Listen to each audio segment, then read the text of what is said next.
Hello everyone, this is Nilufar Neha Khan and welcome to our YouTube channel Shikshalaya. तो आज हम बात करेंगे, जैसे कि मैंने आपको बताया था 2024 से पहले आपको बहुत सारी वैकेंसी अलग अलग स्टेट में भी देखने को मिल सकती हैं और जो सेंट्रल लेवल की वैकेंसी होंगी वो तो आपको देखने को मिलेंगी ही मिलेंगी। तो यहाँ पर एक और नई वैकेंसी आई है जो कि चंडीगढ़ में है। परमानेंट टीचर की वैकेंसी है ये, प्राइमरी, ठीक है। 293 वैकेंसी है टोटल नंबर ऑफ वैकेंसी, जिसमें कि आपका जनरल कैटेगरी की अगर सीट्स की बात करें तो वो है आपका 149 और ओबीसी की 156 और एससी की 59, ईडब्ल्यूएस की 29 और टोटल नंबर ऑफ वैकेंसी मैंने आपको बता दिया, और ईएसएम की 29। ये वैकेंसी है, ठीक है, ये परमानेंट वैकेंसी है। और एक चीज़ याद रखिए, एलिजिबिलिटी क्राइटेरिया को लेकर आप लोगों के काफ़ी सारे डाउट होते हैं। तो अगर आपने बीएलएड किया है तो भी आप एलिजिबल हो, बीएड किया है तो भी एलिजिबल हो, और डीएलएड किया है तो भी एलिजिबल हो। यानी कि अगर कोई बच्चा, देखिए इसे ध्यान से सुनिएगा, बीएड ग्रेजुएशन प्लस बीएड में आपके 50%, ग्रेजुएशन में आपके 50% मार्क्स के साथ बीएड अगर है आपके पास तो आप एलिजिबल हो। सीटेट पेपर 1 आपका क्वालिफाई होना चाहिए, पहली चीज़। दूसरी चीज़, अगर आपके पास जेबीटी है, जेबीटी के बाद 12th प्लस जेबीटी है, जेबीटी 2 साल का ड्यूरेशन, जो भी आपने डिप्लोमा किया है 2 साल का ड्यूरेशन होना चाहिए, अगर वो है तो भी आप एलिजिबल हो, ठीक है। तीसरी एलिजिबिलिटी कि अगर आपने बीएलएड, जिस तरीके से जैसे दिल्ली में बीएलएड बोलते हैं, बीएड प्लस आपकी ग्रेजुएशन है जो 4 साल का कोर्स होता है, वो किया है तो भी आप एलिजिबल हो, ठीक है। तो ये याद रखिएगा, परमानेंट वैकेंसी है। तीनों कैटेगरी मैंने आपको बता दी कि किस तरीके से आप एलिजिबल हो सकते हो। तीसरी चीज़ कि ऑल ओवर इंडिया से आप कहीं से भी हो तो आप अप्लाई कर सकते हो, लेकिन एक चीज़ याद रखिएगा, रिजर्वेशन का जो बेनिफिट है वो लोकल कैंडिडेट्स को ही मिलेगा, यानी कि चंडीगढ़ के कैंडिडेट्स को ही मिलेगा। और जो अदर स्टेट के कैंडिडेट्स होंगे उन्हें यहाँ जनरल कैटेगरी में काउंट किया जाएगा, प्लस नेगेटिव मार्किंग रहेगी आपकी। दूसरी चीज़, एक चीज़ याद रखिएगा कि क्वालिफाई कैटेगरी का एग्जाम है, 40% आपको 150 नंबर का एग्जाम होगा, जिसमें कि 40% आपको लाने ही लाने पड़ेंगे। अगर नहीं लेके आए तो कॉपी ही चेक नहीं होगी, ये याद रखिएगा। इसके बाद मैं 2-3 चीज़ें आप लोगों के साथ डिटेल शेयर कर देती हूँ। जैसे कि एज को लेकर आपके डाउट होते हैं, तो 21 साल से 37 साल, ठीक है, 37 ईयर्स तक अगर आपकी एज है तो आप एलिजिबल हो जाते हो। और आपका पूरा ये जो फॉर्म है ये आपके 20 जुलाई से स्टार्ट हो जाएंगे, जो कि आपके 14 अगस्त तक रहेंगे, ठीक है। लास्ट डेट 14 अगस्त तक की है। फीस सबमिशन आपको जो 17 तारीख तक मिल जाएगा, फीस सबमिशन का आपको सारा कुछ, है ना।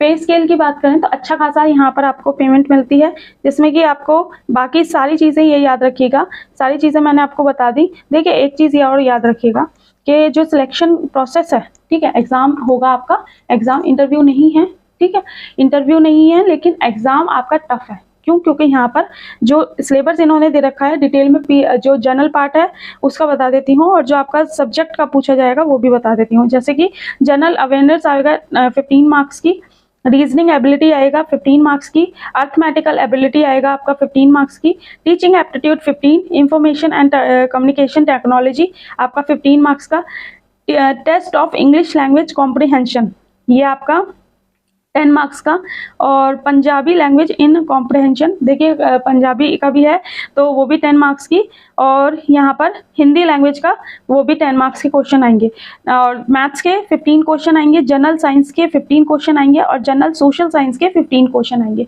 ओवरऑल जो पेपर आपका है 150 मार्क्स का है, ड्यूरेशन आपकी 2.5 घंटे का आपको टाइम दिया जाएगा, ठीक है। मल्टीपल चॉइस क्वेश्चंस होंगे, जिसमें कि ये याद रखिएगा 40% का क्राइटेरिया है, यानी कि 40% तो आपको लाना ही लाना पड़ेगा 150 में से, उसके बाद ही आप सोचेगा कि आपकी कॉपी चेक होगी, ठीक है, और मेरिट में आप आ सकते हो। उसके बाद यहाँ पर एक चीज़ याद रखिएगा कि 2-3 चीज़ें, यहाँ पर नेगेटिव मार्किंग है आपकी 0.25 की। यहाँ पर अगर आप 4 क्वेश्चन गलत करते हो तो 1 नंबर आपका जो आपने गेन किया होगा वो भी चला जाएगा, ठीक है।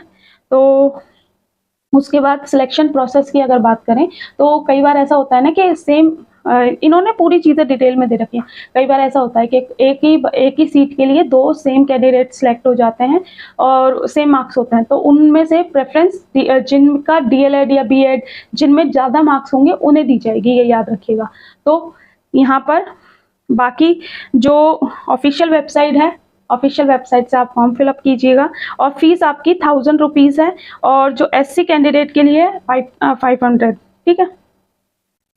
और बाकी मैंने डेट्स आपको बता दी, 20 तारीख से आपका जो रजिस्ट्रेशन है वो शुरू हो जाएगा, सबमिशन, फॉर्म सबमिशन, और क्लोजिंग डेट 14 रहेगी, 14 अगस्त। और आपका फी सबमिशन की लास्ट डेट जो रहेगी आपकी 17 अगस्त तक रहेगी, ठीक है। और फी सबमिशन की कंफर्मेशन लिस्ट जो आएगी वो आपको 25 तारीख की आ जाएगी, ठीक है। इसके बाद बाकी सारी जनरल इंस्ट्रक्शंस हैं और कुछ इतना वो नहीं है। बाकी मैंने कोशिश की है आपको सारी चीज़ें बताने की। और हाँ, ये याद रखिएगा, सीटेट पेपर 1 आपका क्वालिफाइड होना चाहिए। होप सो ये वीडियो आपके लिए काफ़ी यूजफुल रहा हो। मैं कोशिश करूंगी कि कुछ ना कुछ आप लोगों के लिए इंफॉर्मेटिव चीज़ें लेके आऊं, ताकि आपका जो प्रिपरेशन है, स्ट्रैटेजी है, वो किस तरीके से आपको मेंटेन करनी है। देखिए, सेंट्रल की जो वैकेंसी होती है उनमें जब आप बात करते हैं तो ऑब्वियस सी बात है, आप थोड़ा सा एनसीईआरटी को फॉलो करते हैं, है ना। एनसीईआरटी ही मतलब मानी जाती है। लेकिन जब हम बात करते हैं ना स्टेट वैकेंसी में, तो स्टेट वैकेंसी में मैं हर बार बोलती हूँ कि आप एनसीईआरटी के साथ साथ अपनी स्टेट की जो बुक्स होंगी वो ज़रूर फॉलो करेंगे, ठीक है। और होप सो सारी चीज़ें मैं आप लोगों को बता पाई हूँ। लेकिन अगर कुछ रह गया होगा तो कमेंट बॉक्स में कमेंट करना। बाकी जो डिटेल सिलेबस है अभी इन्होंने ऑफिशियल वेबसाइट पे अगर डाल देंगे तो मैं आप लोगों के साथ टेलीग्राम पे सारी चीज़ें शेयर करती हूँ, वो भी शेयर कर दूँगी। वीडियो अच्छी लगी हो, इन्फॉर्मेटिव लगी हो तो लाइक एंड शेयर करना है। And thank you for watching.